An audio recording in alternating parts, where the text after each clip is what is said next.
Hi, my name is Marin Stafford. I live in Richland, Washington, not in the wet part, in the desert part, Eastern Washington. It gets really hot here, like in Las Vegas, but we still have a little bit of a winter. Usually we don't get snow, but right now we got a lot of snow, which is okay because we just, my family just moved from Alaska and we kind of miss the winter. I'm a preschool teacher and I teach violin lessons as well. I'm a mother of 4 beautiful daughters. My oldest is 15 now. It makes me so old, man, 15. And my youngest is in 2nd grade, she's 7. So we've had a lot of children's literature running through our house, and now we're starting to get into young adult fiction, which is really fun. In my spare time, I like flowers and gardening, reading books, of course. I really love Hawaii and snorkeling and playing the ukulele. And every day I cycle outside in the green belts here and camping with my family. It's our best pastime. I wanted to start my book review with a favorite author of mine. It's not a children's literature, but I just thought I'd throw out this. Alan Bradley, Sweetness at the Bottom of the Pie is the first book in the series. And super great writing style, really fun. The main character, Flavia DeLucier, she's an 11-year-old aspiring chemist. She's really precocious, and her best friend is her bicycle Gladys, and takes place in England in 1950. She's a murder mystery amateur sleuth, and it's just great books. There's a lot in the series, and I really recommend those. Maybe when we're done with this course and we have some reading time for things that aren't children's literature.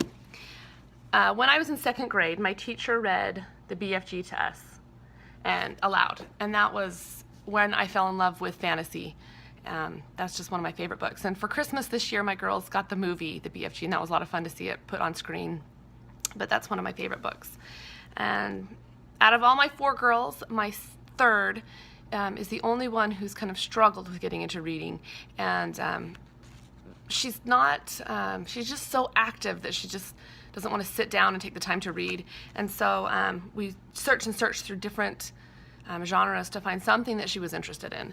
And these books, The Never Girls, they're kind of an adaptation from Tinkerbell and her fairy stories, caught her attention. And they were fun, and each chapter kind of wraps up with what's going to happen next, and that was really good for her. There's a few pictures, like every 5-10 pages or so, to help keep her interested, and I found those very useful for her. When I was a kid, the Berenstain Bears were a big favorite of mine.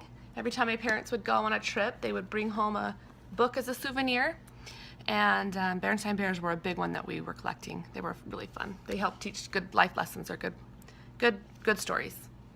Llama Llama Red Pajama and all their adventures are one of our favorites here. Their little rhyming verses are sweet.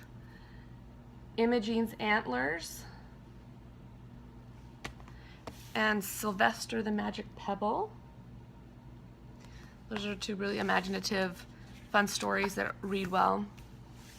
Another one of our favorites is The Chicken of the Family by Mary Amato, I think you say it. Super funny. 3 sisters.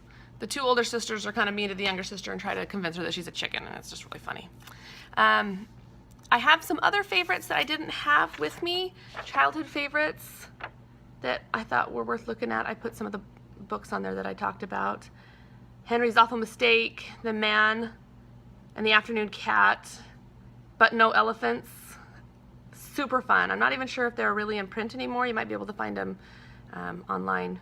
They're at my mom's house from when I was a little girl learning how to read, and they are funny stories. Also, we really love Duck on the Bike by David Shannon. He has some pretty cute books. The illustrations are really fun, and Duck's just quirky and silly, and my girls like that one a lot. What else? Let's see.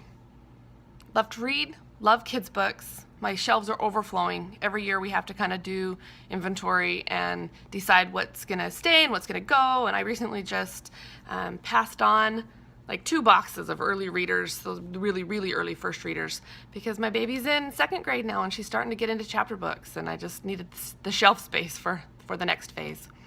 Anyway, I'm excited about this class and I enjoy watching your videos.